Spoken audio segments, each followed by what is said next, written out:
এরপর অধ্যায় নিয়ে এসেছেন ইমাম বুখারী রাহিমাহুল্লাহ, বাবু বাইইল হাতাবি ওয়াল কালা, কাঠখড়ি এবং ঘাস সেগুলি বিক্রি করা প্রসঙ্গে।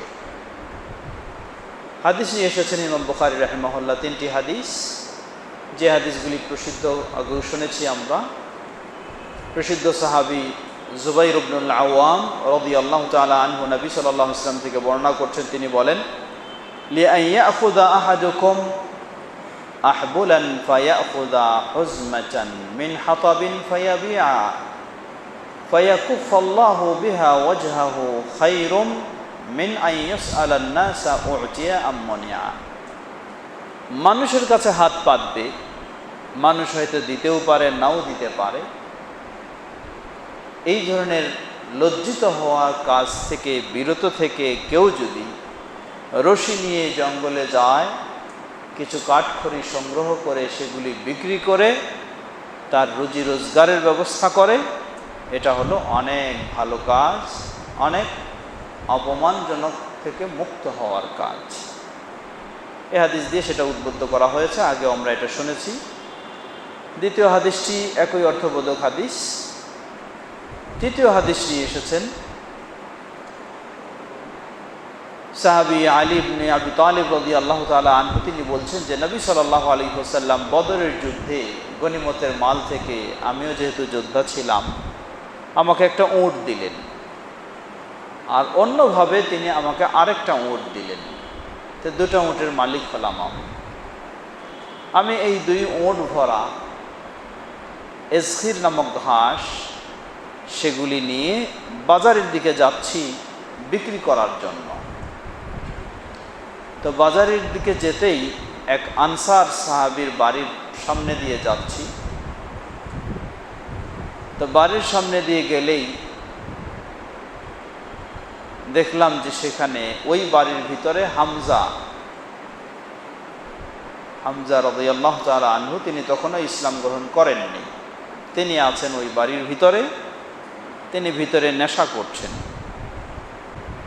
জোয়ান মদ পান করছেন এবং নারী নর্তকীও সেখানে রয়েছে সেই ঘরে। সেই অশ্লীল কাজে জড়িয়ে আছেন নেশাগ্রস্ত অবস্থায়। তো যেই মহিলা, খারাপ মহিলা সেখানে সঙ্গ দিচ্ছিল, এই মহিলা হামজাকে বললেন, দেখো বাইরে 2টা সুন্দর উট, যেই উটের ওপরের অংশটা কতই না আকর্ষণীয়, তুমি কি সেটা কেটে নিয়ে আসতে পারো না? বলার সাথে সাথে হামজা ধারালো চাকু নিয়ে বের হয়ে উটের এই দুটোকে, চঁচ বলা হয় বা যাই বলা হয়, এই দুটোকে কেটে নিলেন। কেটে নিয়ে এবং পেটটা ফেরে কলিজা দুটাকেও কেটে নিয়ে আসলেন। আলী রাদিয়াল্লাহু আনহু খুব বিব্রতকর অবস্থায় পড়লেন, কঠিন অবস্থা দেখলেন। আলী রাদিয়াল্লাহু আনহু বললেন যে দৃশ্য আমার কাছে এতই কঠিন মনে হলো, আমি এই 2 উট পেলাম, আমি এগুলি দিয়ে আমি কিছু বাজার বিক্রি করার জন্য নিয়ে যাচ্ছি, উদ্দেশ্য ছিল এটাই, ফাআস্তাঈনু বিহি আলা ওয়ালিমাতি ফাতেমা। বিয়ে হয়েছে কেবলমাত্র ফাতেমা রাদিয়াল্লাহু আনহার সাথে, এই বিয়ের অলিমার ব্যবস্থা যেন তিনি কিছু করতে পারেন, তাই এই ঘাস উটে ভরে বাজারে নিয়ে যাচ্ছেন, বিক্রি করবেন, বিক্রি করে সেই অর্থ দিয়ে অলিমার আয়োজন করবেন।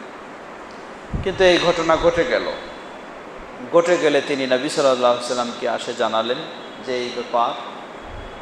নবী সাল্লাল্লাহু আলাইহি ওয়াসাল্লামের সাথে ওই সময় সাহাবী যায়েদ বিন হারিসা রাদিয়াল্লাহু আনহু ছিলেন। দুজনেই বের হলেন, বের হয়ে গিয়ে দেখলেন যে সেই ঘরে ঠিকই হামজা রয়েছে। দেখে নবী সাল্লাল্লাহু আলাইহি ওয়াসাল্লাম খুব রেগে গেলেন। আর অপরদিকে হামজা, তিনি মাতালের মতো, নেশাগ্রস্ত হয়ে মাতালের মতো হয়ে আছেন।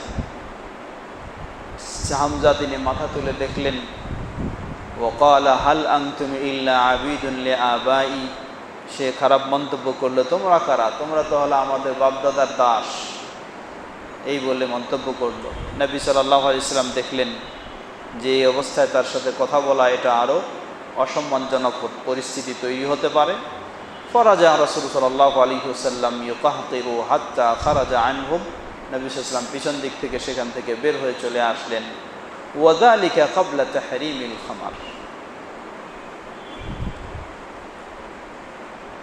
এখানে দুটো বিষয়, এক হলো হতে পারে ইসলাম গ্রহণের পূর্বে, দ্বিতীয় আরেকটা দিক এখানে উল্লেখ করা হচ্ছে যে হামজা তিনি যে মদ পান করলেন এবং এই সমস্ত পরিস্থিতি তৈরি হলো, এটা ছিল মদ হারাম হওয়ার পূর্বে। মূলত এখানে দুটো দিক সেই হিসাবে বোঝা যায় যেটি তার ইসলাম গ্রহণের পূর্বে হওয়াটা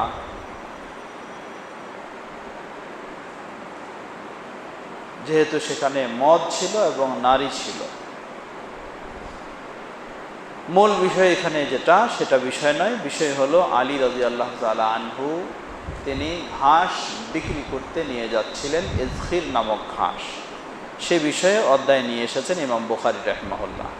প্রশ্ন আসতে পারে, পর্ব হচ্ছে বাবু কিতাবুল মুসাকাত, পানি পান করানো বা পানি সেচ দেওয়ার পর্ব কিতাব, সেখানে আবার ঘাস বিক্রির কি সেই বিষয় রয়েছে? জবাব, ঘাস এমনি উৎপাদিত হয় না, পানি সেচ দেওয়ার মাধ্যমেই ঘাস উৎপাদিত হয়। মরুভূমির জায়গায় এত সহজেই ঘাস নয়, পর্যাপ্ত পরিমাণে পানি সেচ দেওয়ার মাধ্যমে ঘাস উৎপাদন হয়। অতঃপর এই ঘাস বেচা বিক্রি সেই বিষয়ে এই অধ্যায় নিয়ে এসেছেন। এরপরে অধ্যায় হচ্ছে বাবু আল কাতায়া।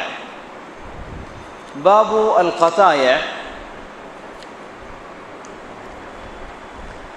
কাতায়া জামউ কাতিআতিন, এর অর্থ হলো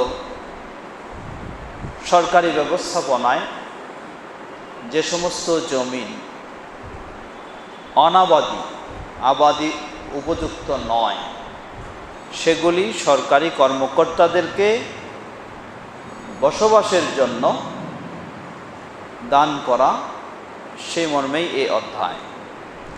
হাদিস নিয়ে এসেছেন প্রসিদ্ধ সাহাবী আনাস রাদিয়াল্লাহু তাআলা আনহু, তিনি বর্ণনা করছেন, আরাদা রাসূলুল্লাহ সাল্লাল্লাহু আলাইহি ওয়াসাল্লাম ইউকতিআ মিনাল বাহরাইন। নবী সাল্লাল্লাহু আলাইহি ওয়াসাল্লাম যখন বাহরাইন থেকে বিজয় লাভ করলেন, তখন ইচ্ছা করলেন যে বাহরাইনের অর্জিত সম্পদ থেকে যারা যোদ্ধা তাদেরকে যেন প্লট হিসাবে বসবাসের জন্য দেওয়া হয়। ফাকালাতিল আনসারু হাত্তা তুকতিআ লিইখওয়ানিনা মিনাল মুহাজিরিনা মিসলাল্লাযী তাকতাউ লানা। আনসার সাহাবীগণ বললেন, হে আল্লাহর রাসূল সাল্লাল্লাহু আলাইহি ওয়াসাল্লাম, আপনি আনসার যোদ্ধাদের জন্য এটা করলেন, কিন্তু আমরা এটা নেওয়াটা খুব ভালো মনে করছি না, যতক্ষণ না আপনি আমাদের মুহাজির ভাইদের জন্যও এই ধরনের প্লট বরাদ্দ দেন। قال سترون بعدي أثرة فاصبروا حتى تلقوني। নবী সাল্লাল্লাহু আলাইহি ওয়াসাল্লাম আনসার সাহাবীদের, মুহাজিরদের প্রতি সদয় সহানুভূতি দেখে বললেন, তোমরা আজকে গুরুত্ব দিচ্ছ, আমি তোমাদেরকে প্রাধান্য দিচ্ছিলাম আর তোমরা মুহাজিরদেরকে গুরুত্ব দিচ্ছ, কোনো সন্দেহ নাই এটা ভালো বিষয়। তবে দেখো, আজকে আমি আছি তাই তোমাদের বিষয়টা প্রাধান্য পাচ্ছে, কিন্তু এমন পরিস্থিতি তোমরা পাবে, ধৈর্য ধারণ করো, যে তোমাদের উপরে অন্যদেরকে প্রাধান্য দেওয়া হবে, তোমাদের গুরুত্ব কমে যাবে। একইভাবে দ্বিতীয় পরবর্তী অধ্যায় নিয়ে এসেছেন যে এভাবে সরকারি কর্মকর্তাদেরকে, যারা বিশেষ করে যোদ্ধা, তাদেরকে প্লট বরাদ্দ দেওয়া প্রসঙ্গে। এরপরে অধ্যায় নিয়ে এসেছেন বাবু হালবিল ইবিলি আলাল মা, পানিময় বা পানি রয়েছে যে জায়গায়, সেখানে উট দহন করা প্রসঙ্গে। হাদিস নিয়ে এসেছেন প্রসিদ্ধ সাহাবী আবু হুরায়রা রাদিয়াল্লাহু তাআলা আনহু হতে, তিনি নবী সাল্লাল্লাহু আলাইহি ওয়াসাল্লাম থেকে বর্ণনা করেন, তিনি বলেন, মিন হাক্কিল ইবিলি আন তুহলাবা আলাল মা, যে উটের দুধ দহন করার সময় উচিত হলো এমন জায়গায় উট দহন করা যে জায়গায় পানি রয়েছে। হতে পারে যেন সেই উটের দুধের মধ্যে দহন করার সময় কোনো ধুলা বা আবর্জনা ইত্যাদি না আসে এবং পানি থেকে প্রয়োজন মেটানো যায়, সেই উদ্দেশ্যেই নবী সাল্লাল্লাহু আলাইহি ওয়াসাল্লাম এই বিষয় বলেছেন। এতক্ষণ যাবৎ যে বিষয়গুলি আমরা শুনলাম, সেগুলি থেকে যেন আমরা উপকৃত হতে পারি। আল্লাহ আমাদের সবাইকে সে তৌফিক দান করুন। আমাদের মাঝে উপস্থিত অনুপস্থিত আল্লাহ সকলকে, অসুস্থদেরকে পরিপূর্ণ সুস্থতা দান করুন। আমাদের নিয়মিত দার্সে থাকতেন, অসুস্থতার কারণে তিনি নেই, আমাদের জনাব শরীফ হোসেন সাহেব এবং আরও যারা অসুস্থ রয়েছেন, আমাদের সেক্রেটারি সাহেব আলী হোসেন ভাই, বাদল ভাই, আল্লাহ সবাইকে পরিপূর্ণ সুস্থতা দান করুন। যারা বিদায় নিয়ে চলে গেছেন সে মুসলিমদের ভুল ত্রুটি ক্ষমা করে জান্নাতুল ফেরদাউস নসিব করুন। আমাদের শিক্ষার্থী ছাত্ররাও তারা যেন যোগ্য আলিম হতে পারে, আল্লাহ সে তৌফিক তাদেরকে দান করুন। সুবহানাকা আল্লাহুম্মা ওয়া বিহামদিকা আশহাদু আল্লা ইলাহা ইল্লা আনতা আস্তাগফিরুকা ওয়া আতুবু ইলাইক। আসসালামু আলাইকুম ওয়া রাহমাতুল্লাহি ওয়া বারাকাতুহু।